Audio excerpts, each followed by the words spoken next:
It's 6 o'clock in London, it's 1 p.m. in New York, 1 a.m. in Hong Kong, 3 a.m. in Sydney, 10 a.m. in San Francisco, and 10:30 at night in Mumbai. Greetings, good morning, good afternoon, and good evening, depending on where you are in the world, ladies and gentlemen. My name is Patrick L. Young. The IPO-VID live stream, Series 16, Episode 5, that makes in the aggregate Episode 95, starts here. And we begin where else, but of course in the middle of bit carnage, the cryptocurrency fiasco of the moment. First, the SEC came from the on-ramps. When they came for the on-ramps, they were on first base. Second base, they clamped down on US dollar stablecoins. Third base, they were targeting crypto custody just last week. Does a home run beckon in the wake of the President's Day bank holiday this week? I ask you, ladies and gentlemen. I suspect there's a lot more bit carnage to come. Meanwhile, over at CBOE in Europe, their derivatives platform is going to expand into a pan-European single stock options business. Very exciting. CEDX, which is based out of Amsterdam, is initially planning to offer equity options to companies from 10 European countries: Belgium, Denmark, Finland, France, Germany, Italy, the Netherlands, Norway, Spain, and Sweden. Big and exciting plans from one of the world's leading options exchanges. Meanwhile, back to crypto. Coinbase. Well, the stock is losing a lot of fans and problems are stacking up, according to the headlines in one of the investors' favorite barons during the course of the last week. Of course, one could say the optimistic news is that Coinbase stock has doubled this year. The problem is that if you actually look back to the IPO, which was only about 18 months ago, the stock has lost something like 80%. Multiple worries for Coinbase there as they flounder in tricky markets.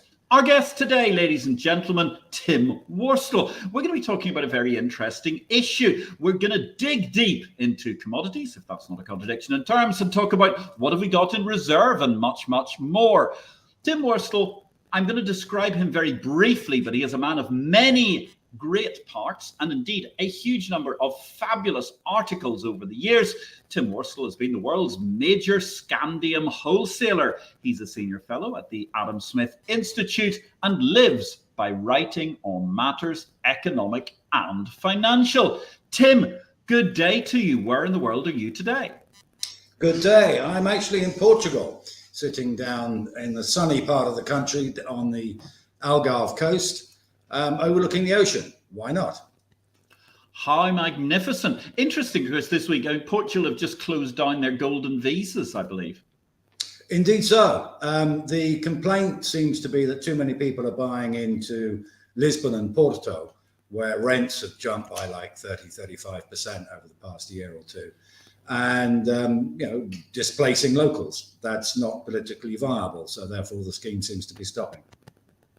Yes, quite understandable. And of course, there are also all sorts of people who seem to be perpetually terribly worried about investors coming from obscure and obtuse parts of the world, as has been the case in indeed Malta, in which I was resident until relatively recently. So tell me a little bit about your career, because it sounds incredibly exciting and indeed eclectic. How on earth did you get into the world of commodities and indeed rare earths? I met a man at a party. No, quite seriously. When the Berlin Wall came down, I had a look around and thought Eastern Europe could be a very interesting place to go and have a look. And I knew a couple of people who developed video games. And so I went off with the idea that if the Soviets as a whole had terrible computers, but could still launch nuclear rockets and things, then they might be good at software. So if we could get them to develop games software, then why not? Because the whole point of games is that you try and get the most out of the machinery, and so very tight coding. And we did that for a time, and we were quite successful, and I'm listed as a producer of Another World for Windows and so on. But I just met a man at a party, and he was weeping into his vodka, because he couldn't sell his scandium. And so I thought, well, I don't know what scandium is, but I'm chatting to him, and it's one of the rare earths. And I said, well, I suppose I might as well try and find out what this is and who uses it, and maybe I can help him sell it abroad. And I ended up talking to the US Geological Survey, who actually have a scandium expert, and he told me who used it, and a few hundred kilos here and there. And there we go. There was the beginning of a business. I had two phone numbers, somebody in the US government and a guy in Russia, and I was the broker between them. And this grew into something that for about a decade, I handled 50-60% of the world scandium movements. Not a big business, a ton or two a year was the global market. But, being an expert, being a broker, and in between at decent margins is a very nice way of making. How interesting. So therefore, when we look at the rare earths business as such, just explain to me, because I think for most of us, rare earths always feel like a carousel or a collection, a list that sounds like a chorus from Gilbert and Sullivan. What exactly does scandium do, or what is it useful for?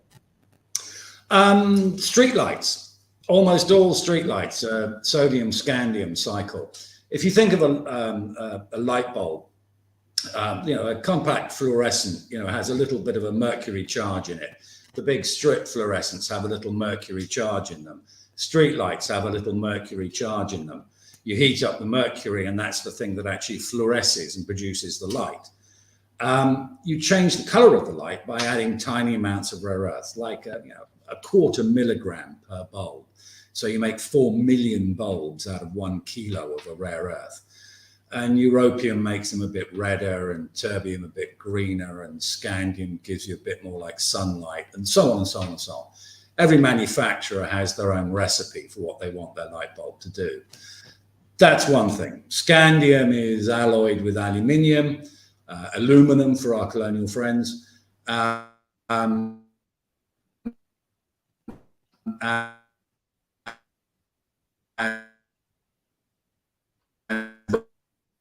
shuttle. NASA at the same time used aluminium lithium, which gives roughly the same performance, but it's a bit different. Airbus has been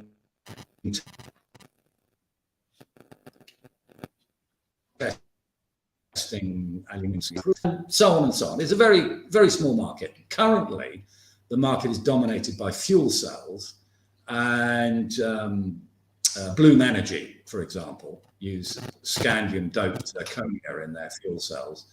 And the global market's maybe 15 tons a year, something like that.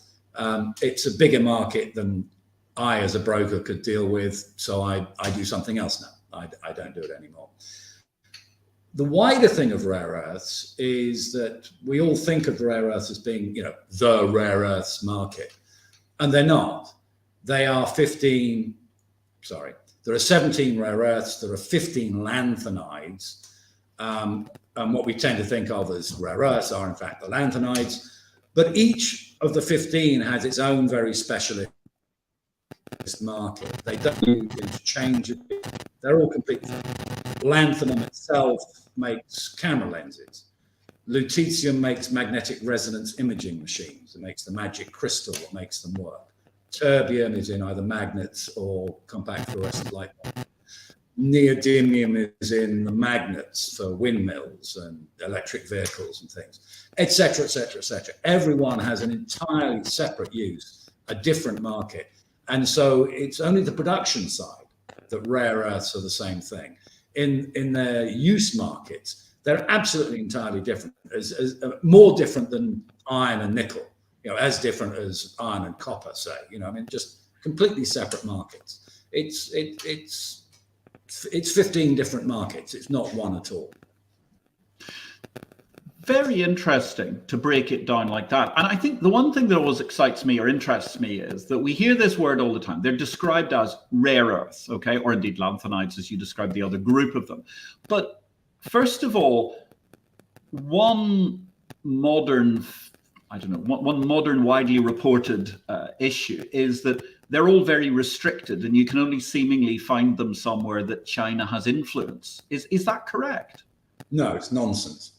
The two things you need to know about rare earths are that they're not earths and they're not rare. One of them alone, cerium, is more common than copper in the Earth's crust, in the lithic bit. It's also true that finding rare earth ores is not difficult. I mean, just like everybody's back garden has some uranium in it and some copper in it, it has some rare earths. Concentrations of them are difficult, but there are many, many processes where you can gain rare earths as a byproduct. Any titanium sands, any mineral sands operation will have xenotime, which is a rare earth ore, as a byproduct.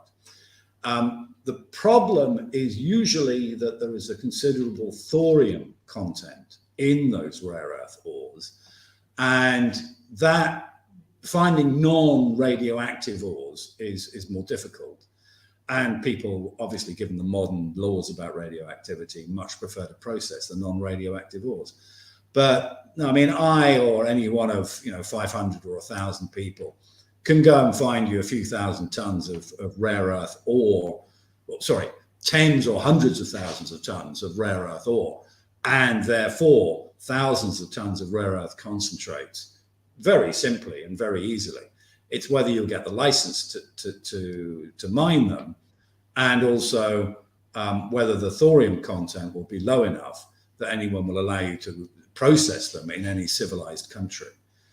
An example of this is that Lynas, who mines in Australia, has their processing plant in Malaysia, and they're about to lose their license to be able to actually crack, i.e. actually take the rare earths from the ore into a concentrate of rare earths because of this thorium issue.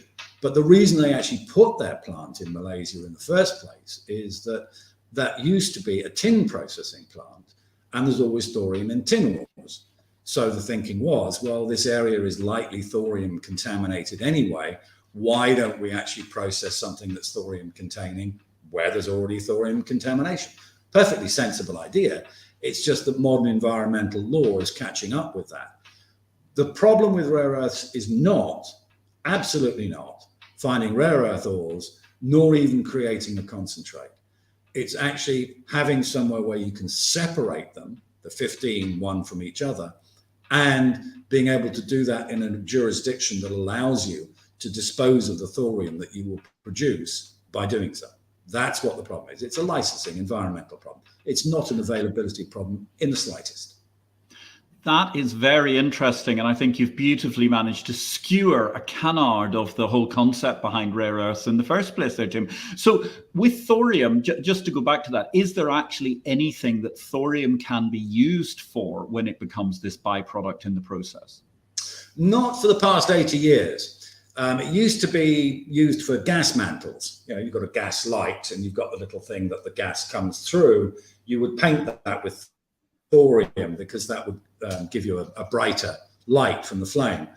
There was 1 year, 2002, 2003, when I did the only transaction in thorium within the American economy, a 13-pound bar of it. And that went to a light bulb manufacturer because they had a specific need for using thorium in light bulbs, just like rare earths, in order to get the brightness that thorium gives you to the spectrum of light. So, 15 pounds, 13 pounds once a year, maybe was the thorium usage. However, and that meant that people who produce thorium, it was a waste product that costs you thousands per kilo to then store for the long term because it's radioactive. So it had a negative value, considerable negative value. Just 3-4 years ago, the price of thorium turned positive for the first time in 50, 60 years. And that's because it is possible to make nuclear reactors out of using thorium salts. And this has long been known, but nobody was actually doing it. But China is in fact filling up reactors, test reactors, with thorium salts. And therefore the price has turned positive. I mean, one of the great things about economics that you need to know is that prices are information. They tell you things. if something goes from a negative price to a positive price, then somebody must be using that thing. They must be willing to pay for it. And I mean, I found out that these thorium reactors were actually going to happen when somebody told me the thorium price is now positive. And I thought, well, okay. And then I went around and found out, and yes, the reactors are being filled up. But the trigger of finding that out was that the price had gone from negative to positive. Always pay attention to prices, because they really do tell you the information about what's happening in that economy out there. Yes, it's fascinating, isn't it? You don't need to use huge, massive data, like, say, for example, previous guests from BMLL Technologies or something who've got 15 petabytes of data lake out there to analyze stock prices. Simple anecdotal information can be incredibly powerful, as indeed we were discussing before this show when we were talking about FTX and Mr. Sam Bankman-Fried. Friedrich Hayek actually won the Nobel Prize for pointing this out. We don't actually have either the data collection system, and cannot, even in theory, have the data collection system, nor do we have the computing power to be able to process all the information. But we do have this thing called an economy, which chews through all of this information for us. And we can then gain our information by observing the prices within the economy, because we have this vast computer of the interaction of 7 billion people. That's what the market is. It's a computer. And for that observation, you get a Nobel Prize. Okay.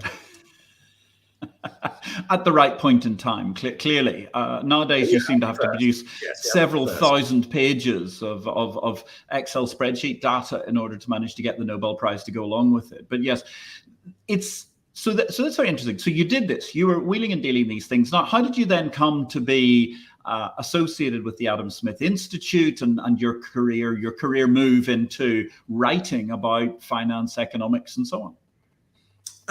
Basically, blogging happened, and I got interested and started just writing and thinking, maybe my mother would send me an email saying, "Gosh, that's nice, Tim."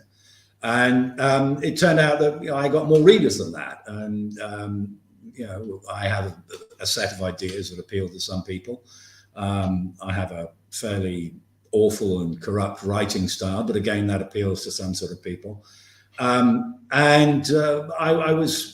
I was getting a little name for myself. And this was just when blogging was, going to be the grand new start of many journalistic careers. And amongst some of us, it did. There's a lady who started out as asymmetric information, and she's now a columnist at the Washington Post. And it was purely writing online for free on a blog that got people's attention. She went from that to The Economist, to The Atlantic, to the Washington Post. Owen Jones started pretty much that way, although a little bit later. There's a writer at Salon who started much the same way. Matt Iglesias in the States, that's how he started, just writing a blog from his Harvard dorm room. People realized he could write, had interesting ideas. Well, he's got a 20-year career out of it. I'm definitely B team or even C team by those standards. But I ended up writing a bit for the Times and the Telegraph, and the Adam Smith Institute said, well, you seem to be on our side, free marketeer and classical liberal and social liberal and so on. So why don't you come and write for us as well? And, I pointed out that I was at the London School of Economics, so therefore I didn't start out as a classical liberal by any means. But spending time in Russia in the early 1990s soon convinced me of the failures of any form of state planning. So I became a very laissez-faire classical liberal as a result of direct life experience. Fits in with what the Adam Smith Institute rather nicely. I've been there 20 years. It's lovely fun, actually being asked to think and write about what interests. It's a great job. So that brings us full circle then to this interesting discussion. I mean, looking at commodities, minerals, and so on. And I mean, the topic that I appended to today's discussion was what have we got in reserve? Because I'm really interested in that. And I mean, let me take you back to something that I saw recently, which was the Victoria and Albert Museum, which my wife and I are members, has fabulous exhibits the world year in, year out. And they had one about cars actually based around oil. and it was about oil, cars, transport. Something cars that are very close to, has a passion to my heart. So there's some very, very interesting machines there, Citroen Cagresse, amongst other things. And one thing that struck me was that the whole exhibition had this fin de siècle feel because it was the end of oil. Now, it may be the end of oil for political reasons because they're only going to make electric cars. But actually, the bit that got me was you went all the way through all of the exhibits, and the last thing in the last hall was telling you how much oil we had in reserve, and it was demonstrating that effectively the planet was running out of oil. The problem was that actually, if you looked up and read the newspapers or Platts or any of the energy posts, you actually discovered that people had found more oil in other places, and there was actually more oil reserves than both, one, the Victoria and Albert Museum was reporting, and B, had actually been the oil reserves before we'd started. Talk to me about this. How do we get to this world of what mineral reserves or what reserves really are? Right. This is not an instant explanation, I'm afraid. And I know much more about mineral resources than I do about fossil fuel. But the linguistic problem is the same. People think that mineral reserves are the amount of minerals we have available to use. This is not true. It is absolutely not true. The number of mineral reserves bears no relationship whatsoever with the amount of something that's out there. There is no rule of thumb. There is no simple multiple. It just has no connection at all. Mineral reserves are what we have prepared for us to use in this immediate future. That's something that's completely and entirely different. And we will, I think, in the second half of this, perhaps, go into a great deal more detail. But really, the people who define what is a mineral reserve are the stock markets. So it's nothing to do with geologists. And I have actually checked through this with, the geological surveys and so on, and gone right back to where do we get our numbers on mineral reserves from? And they are absolutely nothing to do with geology whatsoever. They are just not what is available to use. A much, much closer definition would be, here is the working stock in trade of the currently existing mines, which, as you can imagine, is absolutely nothing to do with where we can open new mines in the future. If we go back to limits to growth, the Gro Harlem Brundtland thing where we were all going to die by now because we run out of minerals. They made one assumption in there, and they noted that mineral reserves are usually 20 to 30 years usage. Okay, that's true. And that each year we use up some of our mineral reserves. That's true. So in a generation, we use up this generation's worth of mineral reserves. That's absolutely true. They also said that mineral resources, which is the next step out, this is what we can develop into mineral reserves if we choose to. They said that mineral resources are 10 times mineral reserves. And that's how they got their calculation that in 300 years' time, all of humanity is dead because there are no minerals left. But they have assumed this relationship between the number of mineral reserves and the number of mineral resources, 10 times. That assumption is wrong. It's just flat out not true. And therefore, everything that is developed from that is also untrue. And that's where we get all of this nonsense about we're about to run out of minerals from. People just not understanding how big is the lithosphere, how big is the Earth, how thick is the crust, how many square miles of it, how many cubic miles do we have of rock to chew through to find useful minerals? Well, it's an awful, awful, awful lot. And we're just not going to run out of anything. We're not, ever, because there's so much of it around. There we go. That's what the mistake is. We have costs in extracting, of course we do. But, if we want something badly enough, at the moment we extract gold from rock where there's 1 gram per ton of rock. You make a profit at 1.5 grams, gram, that sort of level. There's almost no element at all that doesn't have 1 gram per ton of rock. So if we're prepared to pay the price of gold for elements, then we can get as much as we want. The only problem we might have is the price that we pay to gain access to the elements that we want. Actual shortages just aren't going to happen. But then this brings us right back to the standard economist's, statement. There is no shortage of anything ever. There's only a shortage of the price. The supply and demand curve at the pages 1 and 2 of every economics book. It's not possible to have a shortage. You can only have a shortage at a price. Well, if you change the price, then the shortage goes away. This is true of minerals. All of this stuff, all of the, we must recycle everything because we're running out. It's nonsense.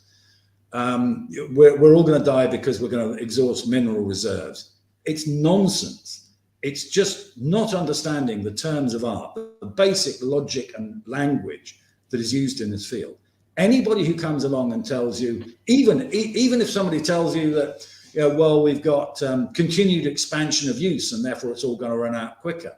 Well, even that's not true. The US uses half the amount of steel it did in the 1950s. We're back to 1906, 1908 levels of iron and steel consumption in the US because we've become more efficient at its use. We don't have exponential growth of minerals. Also, we don't have a shortage of any minerals. All we've got to do is to dig enough holes to get them out. That's it.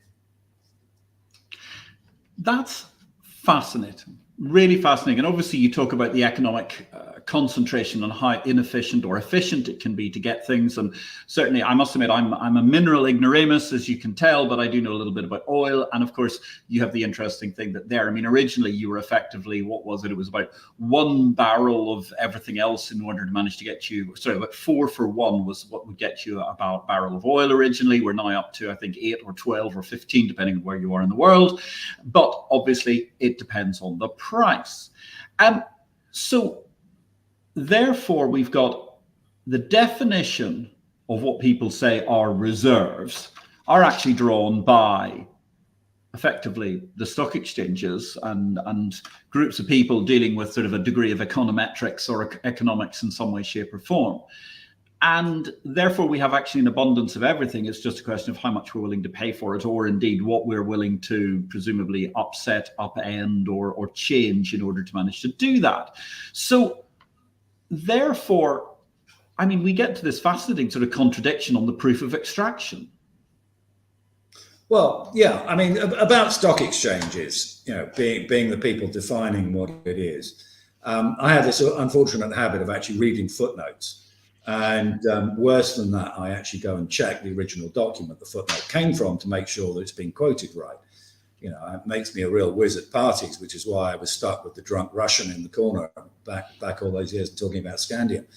But when we look at mineral reserves, the standard source that everybody uses is the United States Geological Survey, and you go and you download their sheet for tellurium or something. And you read through it and it says blah, blah, blah, blah, blah. Okay, and these people produce it and here are the reserves. Lovely. Now, who is defining what those reserves are? Now, people seem to think that, the geologists have gone out around the world and checked, this is easy to get and this is economic to get. And so therefore we create our spreadsheet and this is what the reserves are. And this isn't how it happens at all. Taking the example of Australia, because I just happen to know that it's JORC compliant for Australia. If you want to launch on the ASX, then you've got to say, if you say I have mineral reserves of gold, then they must be JORC compliant. You've got to have proven to the standards of the JORC that you've got that gold before you can say to the ASX that you have those mineral reserves of gold. Okay, it's a set of standards. And it costs tens of millions to hundreds of millions to prove a particular deposit to JORC standards. Okay, who defines JORC? Largely it's the ASX, because you can't claim to have reserves or resources or indicated or inferred or, the various different things. You've got to do all of these by JORC standards. Who insists? The ASX. Okay, so fine. It's the stock exchange really defining who claims what is a mineral reserve. Fine. But when the world comes to make its lists of how many mineral reserves do we have? Well, when we go and look at Australia, we actually go and look at the JORC list. There is, there's a publication, JORC. These are the mineral deposits that meet JORC standards for being mineral reserves. And so that's what we write down for, these are the mineral reserves of Australia. And that's what goes to build the USGS, United States Geological Survey, lists of global mineral reserves, the rough equivalent in each jurisdiction. So it's only a mineral reserve if it's been proven to the standard that a stock market will accept. And that listing of what has passed those stock market standards is what becomes our listing of what are the mineral reserves in the world. So really, yes, it is the ASX that has just defined what are Australian mineral reserves. It's absolutely nothing whatsoever to do with how many minerals are out there in the outback. What Skippy is bouncing over hasn't been counted. Nobody's ever done it. Nobody's tested the whole of Australia. But the things that people have spent tens to hundreds of millions to prove that, and the test for a reserve is using current technology at current market prices, we can extract this material and process it and make a profit.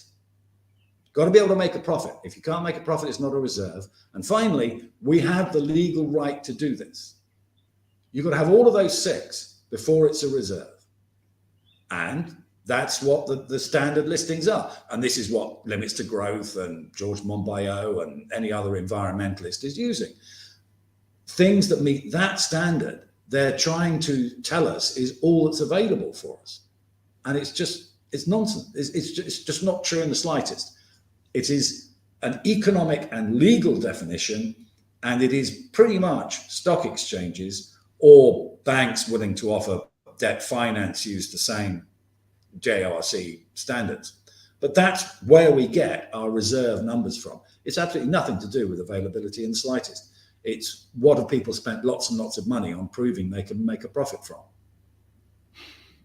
Quite incredible as we unravel here. What have we got in reserve with Tim Worstall? And indeed, the answer is an abundance, ladies and gentlemen. We don't even need to think about sending off those freighters to Mars. Actually, I'm reminded, Tim, of you were talking earlier on about your career in developing video games and computer games when you were in Russia. And I suppose it sounds to me a bit like the conventional thinking is that everybody played too much Age of Empires. Once you'd actually managed to get rid of the mine deposit of the rock and the gold in the game, you had to go off and attack somebody because actually you'd done all the mining you were allowed on that particular version of Windows, whatever it was, 3.1 or 95 or something. So let me understand this going forward. I mean, if we're looking at, say, minerals, looking at rare earths in particular, are there ways in which, with the whole reserves and things like that, that we can manage to make that more economically efficient? I mean, is there, for example, an opportunity for exchanges or a futures exchange in something like rare earths? I think it would be very, very difficult, largely because, as I said before, there are 15 separate markets. Taking the lanthanides, we can leave scandium and yttrium of the rare earths out. They're a different issue. But the 15 lanthanides, the neodymium, the dysprosium, the terbium that everybody wants, the magnets, they're all separate markets. And, total rare earth production is whatever it is, 200,000 tons a year. Divide that amongst 15 different elements. You're talking about pretty small markets. And it's also true that the specification for each of them can be very different dependent on the final use. If LME nickel, it's whatever it is, 99.97 or is it 99, one of the two. And certain marks you might pay, if you actually took it from stock, from the LME stocks, you might pay 10 or 20 pounds a ton extra because it's very slightly more pure, or you get a discount because it's very slightly less pure. The same with copper, there are some 4.9s cathodes and some 3.97s or whatever it is, along those lines. But they're very, very close substitutes for each other. The rare earths just aren't substitutes for each other. You're not going to have a rare earths market because you've got 15 different markets. But each of those 15 markets is sufficiently small that you're probably not going to get the size and liquidity you would need to be able to run a market off them. Now, there have been two attempts. There was a scandium futures market back in Moscow back in 1991, and it had about 12, 14 trades, all of which were sales into the market stock, and there was not one single purchase out of the market stock. So that market failed pretty quickly. And there was a Chinese attempt 2, 3, 4 years ago. Somebody was trying to run a rare earths exchange, and they found that they had to keep buying in stock in order to keep the prices up or to maintain liquidity. Or so, I mean, there was some reason that this exchange kept buying in the stock from its own market, and it eventually collapsed under the debt burden of having to do that. It didn't work. There's not enough liquidity, and I don't think there ever will be. I don't think rare earths will work. If you think about it, you know, I mean, the LME has launched steel futures, and they don't do much trade because there's so many different variations in types of steel. You know, iron ore, yeah, okay, sure, you know, that's hundreds of millions of tons a year, and it's all pretty much substitutable. But steel comes in like 78,000 different variations, so it's very, very difficult to have a future that covers all of them. And I think rare earths are more at the sort of steel rather than the iron ore end of that sort of argument. Yes, very interesting, because the math of different qualities of commodities can be an issue in the metals markets. You rightly say, well, look at the problems that the LME had in nickel just last year as a result of actually people who had non-deliverable qualities of nickel that therefore ended up upending the prime quality nickel futures market that is on LME. So there's essentially not enough supply of these rare earths around, but they are essential for what goes on. But nonetheless, just to recap what you're saying, and contradict me if I'm wrong, fascinating to see that the sort of standard Sunday newspaper analysis of the whole situation is absolutely incorrect. There are more than enough rare earths around to go round. They're not actually necessarily all under the control or suzerainty of somewhere like China, but obviously there are issues, as you mentioned, because nobody really wants, I mean, NIMBYs on steroids, nobody really wants something that ends up with a huge deposit of thorium in their back garden, unless I suppose they can go back to nuclear power, which might well be something that we're coming to in the near future if those Chinese experiments work. So really interesting as we talk about what have we got in reserve today then, Tim. How do you think, I mean, how can we think about moving forward? Because it seems to me that our entire perception, based on the mineral understanding of the world's commodity market, certainly at least the world's extractable commodities, is completely and abjectly wrong. Well, yes, you know, so the first thing is to get our thinking straight. Only when we start from a basis of facts can we actually then start to reach useful conclusions. You know, what else am I supposed to say other than that? You know, let's start from the truth. You know, if we want to send a rocket to Mars, we have to start using Newton's laws of gravity rather than saying that the apple falls out of the tree because the Earth sucks. You know, we've got to get our thinking straight at the beginning, and only then can we start reaching sensible conclusions. You know, it's not even true that mineral deposits are going to get more difficult to extract from, and we're going to need ever more energy and so on. It's just not true. We used to get our tin from Cornwall, from hard rock mines, and nowadays we get our tin from Bangka and Belitung in Indonesia, where you can actually just go and collect the tin with a Mr. Hoover. Quite literally, I've seen this actually being done, using a vacuum cleaner on the beach to pick the tin out of the sand. Well, that's an awful lot cheaper than trying to dig a hole through granite in Cornwall. We moved to lower cost, lower energy consumption tin mining in recent years. Okay, I'm not saying that's going to be true of all metals and all minerals, and I'm not saying it's going to be untrue of all metals and all minerals. But these assumptions that are made about mineral availability, that it's all going to get more difficult, are just not true. Another example for you. There is happenstance. Well, we might call it happenstance. Back when germanium was the really cool thing that made the resistors for early electric guitars, gave that lovely round tone to early Gretsch's and things like that. And the way it was made was you took a piece of coal that was high in germanium and you burnt it very carefully and you captured the gases that came off it. And then you extracted from that smoke the germanium. Okay. And then people realized actually you can get germanium from zinc.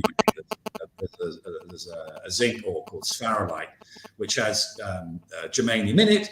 And you put a little doohickey on the side of your zinc processing plant, you can get germanium.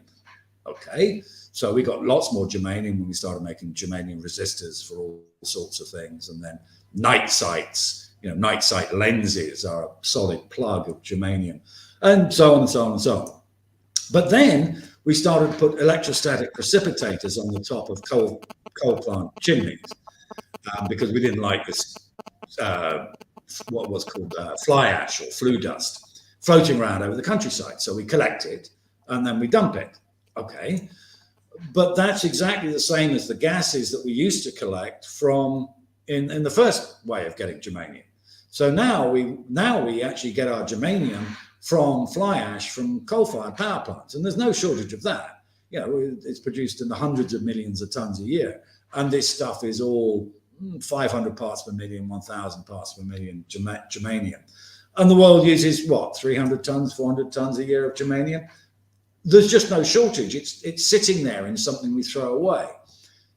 Now that's a nice just so story, and people sometimes assume that it is a just so story, but that's not how it works.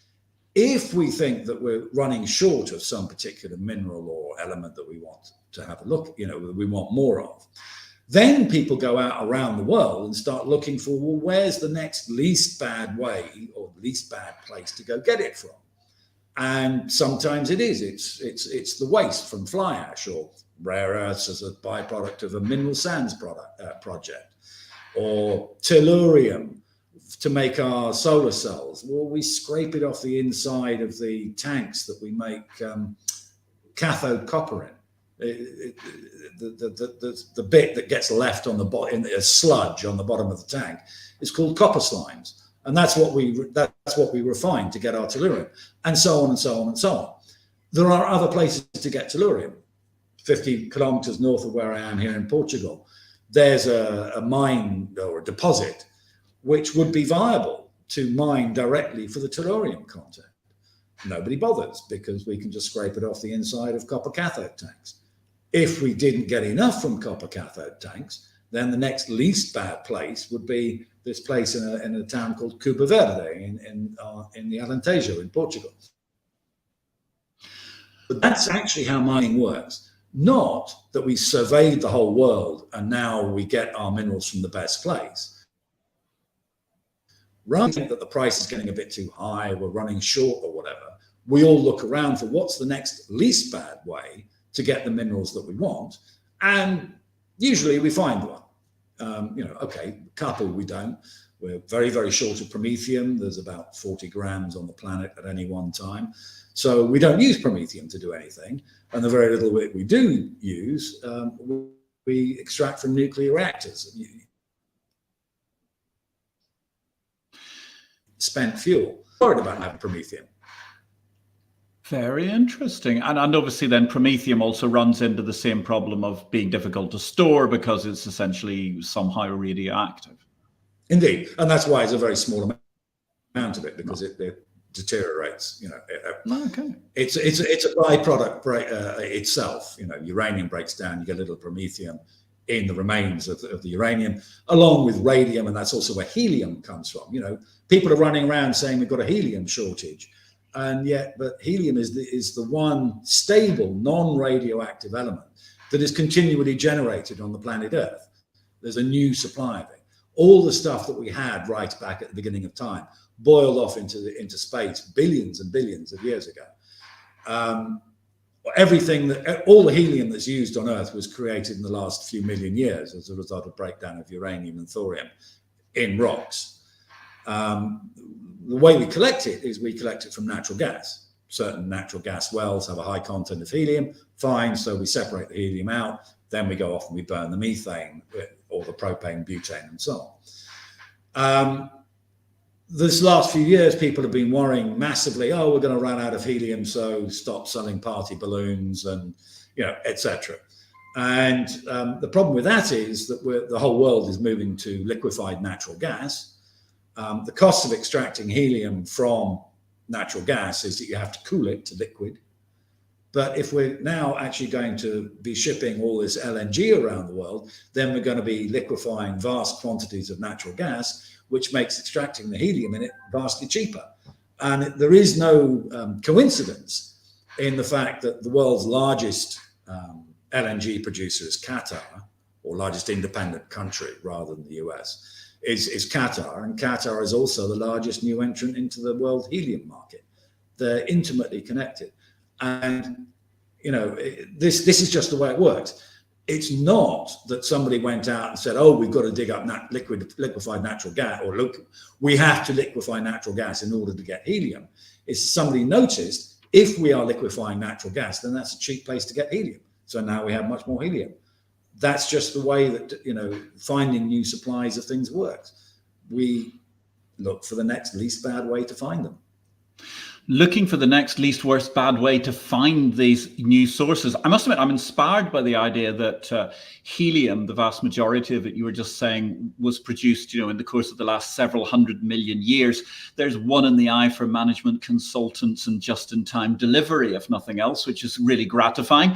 So we've got actually a coterie of comments and remarks as we talk about what have we got in reserve, looking at the minerals business with Tim Worstall. Thank you very much, Marianne Madeira. You're enjoying the show. Hello, Tim. Great to see you in today's IPO-VID. Likewise, I Esmeralda. Hi, Patrick. Interesting topic in today's IPO-VID. So glad to see Tim discussing his expertise in your show. Thank you very, very much, ladies. And Natalie Lianto is offering a question. Interesting question there, Tim, actually. So with an abundance of minerals, are you saying, Tim, that recycling is pointless? No, recycling is not pointless. What we need is a test. When is recycling a good idea and when is it a bad idea?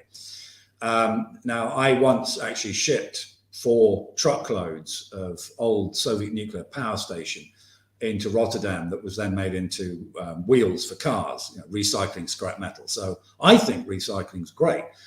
But if you make money by recycling something, then you have just added value to this. So here's this waste, we've recycled it, we've made a profit. We have now added value to that scrap metal because that's what a profit is. You've added value. If it costs you money to recycle something, then you're not adding value, you're subtracting value. So if recycling glass bottles needs a continual subsidy to do it, then don't recycle glass bottles because you are subtracting value. The other thing that this is telling you, the fact that you're losing money, is that going and getting some new sand and then baking it into glass again is cheaper than recycling the old bottles. Okay, well, let's do the cheaper thing because, why do we want to be poorer just to save sand? There is a third class, which is where recycling itself loses money, but we still want to do it for some other reason. Maybe we want to clean up the environment. Recycling plastic bags might lose money, but we don't want them choking whales. Okay, not choking whales sounds like a good idea. So but that doesn't mean we recycle plastic bags. It just means that we collect plastic bags and don't have them blowing around the oceans. Similarly, maybe thorium in a waste from a mining process. Should we clean up the waste? Well, I was involved in a project where the metals that came out from the cleanup process didn't cover the cost of the cleanup process. Does that mean we don't recycle them? Pure cash terms, no. But we like cleaning up the thorium that's blowing around in the dust. So maybe yes, because there's some other value other than simple cash value. Recycling is not pointless. It's just we need to distinguish when it's useful, when it adds value, and when it's not useful, when it subtracts value. Now, we might well have different definitions of what adds value and what doesn't add value, but that's fine. As long as we stick with this point, we should recycle when it adds value. We should not recycle when it subtracts value. Value is always subjective, so that still leaves an awful lot to argue about, but that is the distinction we should be making. If there's a profit, Whether we call it a social profit or a financial profit from recycling, then great, it's lovely. It makes life better. Why don't we want to make life better? We should recycle at that point. When it makes life worse, we shouldn't do it. What a simple maxim. When it makes life better, we should be recycling. So if we look at the whole area of what you're bringing together here in the minerals universe, we've already debunked the fact that effectively what people talk about as being reserves really aren't. They just happen to be things that the management consultants have proven to the ASX, which I'm not sure if that's additive recycling or not. Doesn't strike me necessarily as the best thing to me. It's not the management consultants, it's the mining engineers, people who can actually count. Ah, okay. So people who can actually count, as opposed to the management consultants who just sit around at EY and wait for 20 years for a self-interested vote to separate their company to add value. Yes. So, okay, I get that. Talk to me though. I mean, how can we possibly make it more clear, this message? How can we help people understand better that what people have been talking about as reserves is actually bunk, and therefore, I suppose, further the agenda of debunking what was the report that you mentioned, which I have to admit terrified me in my childhood, but I've subsequently discovered was absolute codswallop, the limits to growth, etc. And indeed, one would have to say lots of other things that came after it, including possibly the entire Davos system. Oh, well, I mean, the answer to Davos is clear and obvious. I mean, we've got to take off from the planet and dust the place from orbit. But unfortunately, there's an old saying that refuting bullshit takes much longer than actually creating it in the first place. And that's simply what has to be done. I wrote a book about all about these minerals and things and so on. There's a free version. It's called the No Breakfast Fallacy, and you just download it from the Adam Smith Institute site. But okay, so amongst the people I convinced was Matt Ridley. Okay, that's good. I've convinced one person, but and I might have convinced half the other few thousand people that have read it, but that's a very small number as opposed to the entire climate out there of trying to claim the opposite. What can you do? It's there in the good book. Instead of curse the darkness, it's better to light a candle. That's all you can do. Instead of cursing the darkness, better to light a candle. So therefore, at that point in time, I have to say, I'd love to see, I feel rather inspired. I wish you could add to the No Breakfast Fallacy by producing a suitable book, tome, or report that could actually explain to us more about the mineral reserve fallacy and how we can actually manage to look at the earth in a better way. Well, I mean, find me a publisher with a decent sized checkbook, and I'd be delighted to spend a year writing it. One of the problems with writing nonfiction is that the average nonfiction book sells about 500 copies, which is not really a way to pay a mortgage. Given that I work in journalism, it doesn't actually pay the alcohol bill either. Which is why you therefore have stuck to short form journalism over time and indeed had various efforts therein. I actually just want to segue. I just want to talk to you very quickly before we get to our great final question. But talking about reserves, you've had a number of fascinating journalistic endeavors. I was quite intrigued by the Continental Telegraph, but you were rather undone, I think, by advertising exchanges and the nature of Google. Is that right? Well, yeah, I mean, it began to work. It was just an attempt. You can set up what appears to be a newspaper for 50 quid these days. So we did, and some sweat equity writing articles and what was going to happen. And we were we were getting some traffic, and we were getting some advertising, and then that died away. Now, whether that was because we were shadow banned or just because we weren't very good, I'm not even going to try and comment on that because I don't know the answer. I think it's true that I'm not sufficiently wondrous a writer to carry an entire enterprise on my writing chops like that. Well, okay, so fine. I've learned another thing about life. That just makes me that little bit wiser. And there we go. I don't actually believe in conspiracy theories, so I don't actually think that there was somebody who said, we've got to do Tim Worstall down, because I don't think there's actually anybody out there actually interested enough in Tim Worstall to try and do me down. Thank you very much for that. We've got a couple of questions and comments just came in at the last minute. So fascinating to hear from Robin Ranson, first of all. And Robin is saying general discussion on required mineral demand to meet the present reset world 2030 targets are often quoted as individually being 2 to 18 times more than the present supply. From which report, a quote, no extractive industry has ever been able to increase global supply by 3 to 5 times in less than a decade. Any thoughts? Well, that idea that no extractive industry has ever is nonsense. It's completely untrue. If you wanted 3 to 5 times the current global scandium production, I could get that done for you in about 4 years. Simple. And hundreds of other people could do that too. We could get 3 to 5 times the current gallium, which is used in gallium arsenide chips for phones.